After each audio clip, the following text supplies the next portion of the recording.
పట్టాభి గారు, ఇక్కడ పోటీకి తెలుగు రాష్ట్రాలు పోటీ పడతాయి, వేరే వాళ్ళు ఎవరు వీటిని ఢీ కొట్టి ముందుకెళ్లే పరిస్థితి లేదు.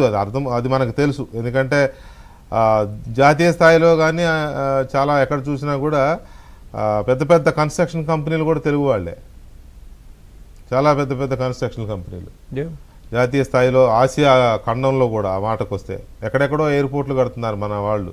కాబట్టి దాంట్లో రెండో ఇదే లేదు, సందేహం లేదు. అయితే ఇక్కడ హైదరాబాదు దూసుకుపోతుంది, అమరావతి మాస్టర్ ప్లాన్ చేసుకొని అది దూసుకుపోతుంది. 30,000 మంది కార్మికులు ఇప్పుడు డే అండ్ నైట్ పనిచేస్తున్నారంటే చిన్న విషయం కాదది.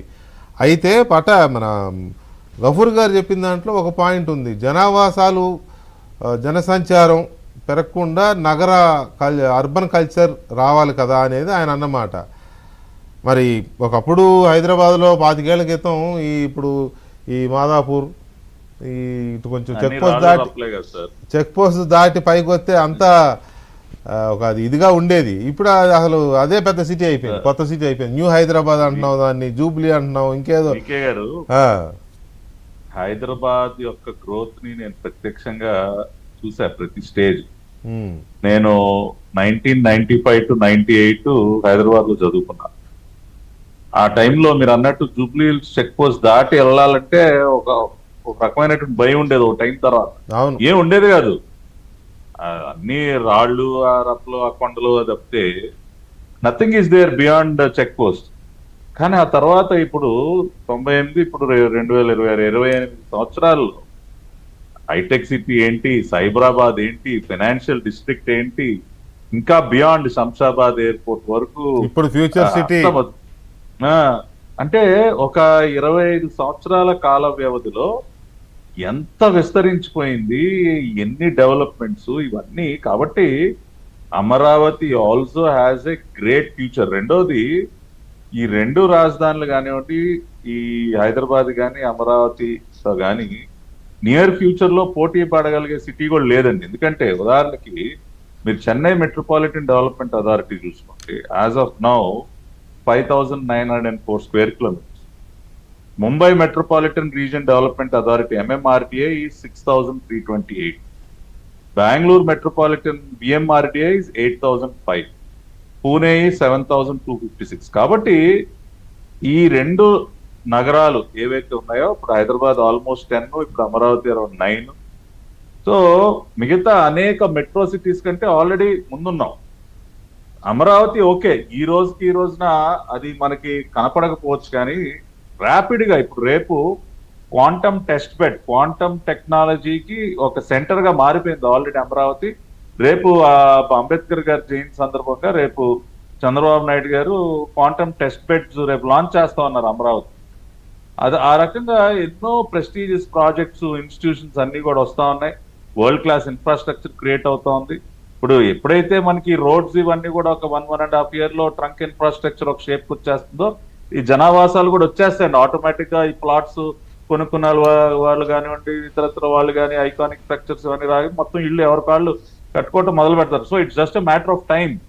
కాబట్టి ఖచ్చితంగా ఈ రెండు పాపులేషన్ కి సంబంధించి అమరావతిలో రాజధాని ప్రాంతంలో మీ అంచనాలు ఏంటండి? ఎప్పటికి ఇంత అవుతుంది, అట్లా ఏమన్నా అంచనాలు ఉన్నాయా? అంటే బై 20, ఇప్పుడు మన 2026 లో ఉన్నాం. కమింగ్ డెకేడ్ లో ఒక 10 సంవత్సరాల కాలంలో మినిమం గా 2 million plus కి వెళ్ళిపోతుంది. Only Amaravati, I'm talking about the Amaravati capital, core capital area, main core capital ఈజీగా 2 million క్రాస్ అయిపోతుంది 8 to 10 years లోనే. 2 million అంటే 20 లక్షలు, ఒక 20 లక్షలు ఈజీగా దాటుతుంది.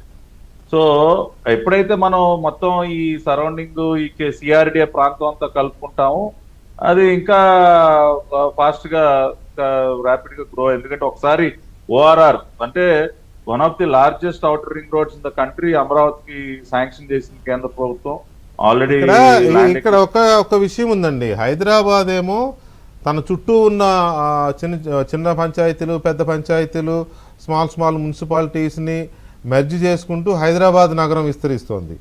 ఇప్పుడు మీకేంటంటే అమరావతికి ఇటు విజయవాడ, అటు గుంటూరు, మధ్యలో తెనాలి, మంగళగిరి, ఇటు ఇవి అటు నుంచి అటు బందర్ మచిలీపట్నం నుంచి అవన్నీ గుడివాడ ఇవన్నీ ఉన్నాయి కదా, వీటన్నిటికీ ఎక్కువ స్కోప్ ఉంది కదా ఎక్స్పాన్షన్కి. ఆల్రెడీ మంచి పెద్ద మున్సిపాలిటీలు అవి కార్పొరేషన్స్ ఉన్నాయి. సార్ వీకే already Vijayawada, Guntur and Amaravati almost integrated. మీరు విజయవాడ నుంచి గుంటూరు ప్రయాణిస్తుంటే మీకు ఎక్కడ ఏం గ్యాప్ కనపడట్లా. అది హైవే మీద కనపడదులే. హైవే మీద అంటే ఇప్పుడు లోపలికి కూడా, ఇప్పుడు అమరావతి లోపలికి ఉంది. ఇప్పుడు విజయవాడ గుంటూరుకి కొంచెం పక్కగా నది ఒట్టిన కోర్ క్యాపిటల్ లోపలికి ఉంది.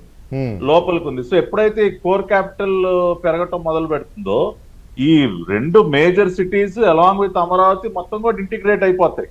ఇప్పుడు ఆల్రెడీ విజయవాడ 2 million ప్లస్ లో ఉంది, గుంటూరు అరౌండ్ 1.5 million. ఆల్రెడీ ఈ రెండు కలిపితేనే ఆల్మోస్ట్ 4 million. అమరావతి చూసుకుంటే ఇది ఒక 10 ఏళ్లలోనే ఈ ప్రాంతం మొత్తం కూడా ఒక 8 to 10 million వెళ్ళిపోతే ఏమో 1 కోటి మంది జనాభా మీకు ఇక్కడే విజయవాడ, గుంటూరు, తెనాలి, అమరావతి ఈ చుట్టుపక్కల మీకు ఒక 1 కోటి మంది జనాభా ఉండేటటువంటి పరిస్థితి వస్తుంది. లేకపోతే పైనుంచి కూడా పడతారా ఏమి? ఆల్రెడీ విజయవాడ పాపులేషన్, మీరు గుంటూరు, తెనాలి, మంగళగిరి అన్ని కలుపుకునే చెప్పాలి. సార్ గతంలో హైదరాబాద్, సికింద్రాబాద్ ట్విన్ సిటీస్ అనేవాళ్ళం. అవును, ఇవాళ ట్విన్ సిటీస్ ఏమన్నా అంతా కలిసిపోయింది కదా, కలిసిపోయింది మొత్తం కలిసిపోయింది. ఎక్కడ కంటోన్మెంట్ ఏరియా, ఎక్కడ సైనిక్ పురి, ఎక్కడ ఆల్వాల్. సార్ నేను చదువుకునేటప్పుడు ఆ కంటోన్మెంట్ ఏరియాలో నుంచి సైనిక్ పురి వెళ్ళాలంటే చాలా కష్టపడాల్సి వచ్చేది రాత్రిపూట. అని వాళ్ళు ఎక్కడికి వెళ్ళిపోయింది, హైదరాబాద్ ఆల్వాల్ దాటి ఎటో వెళ్ళిపోయింది. సో ఇవన్నీ చుట్టూ అన్ని కూడా ఇవన్నీ కూడా సపరేట్ మున్సిపాలిటీస్ కదా సార్. వాళ్ళు హైదరాబాద్ మున్సిపాలిటీ ఒకటే కాదు కదా, కార్పొరేషన్ ఒకటే కాదు, ఇవన్నీ సరౌండింగ్ ఎన్ని మున్సిపాలిటీలు కలిస్తే ఇవాళ హైదరాబాద్ మెట్రోపాలిటన్ అథారిటీ అయిందండి. కాబట్టి ఆ రకంగా సిఆర్డిఏ కూడా అలాంగ్ విత్ జస్ట్ లైక్ ఇప్పుడు వాళ్ళ హెచ్ఎండిఏ ఏ విధంగా అయితే విస్తరించిందో ఆ రకంగా ఖచ్చితంగా అవుతుంది. రాబోయే రోజుల్లో ఈ రెండు మహానగరాలు కూడా they will be jewels for the entire country. దేశానికే ఒక 2 వజ్రాలుగా ఇవి రెండు కూడా మెరిసిపోతూ ఉంటాయి. కాకపోతే ఇక్కడ ఇంకొక మాట ఇందాక మనం డిస్కస్ ఇవాళ మాట్లాడుతున్నటువంటి వ్యక్తులు ఇది ఒక గుదిబండ తీసుకుందాం. పటాబ్ గారు give me small time, separate గా తీసుకుంటాను. అయితే ఇందాక మీరు అన్నారు కదా మహేష్ గారు, హైదరాబాద్ డెవలప్మెంట్ కి సంబంధించి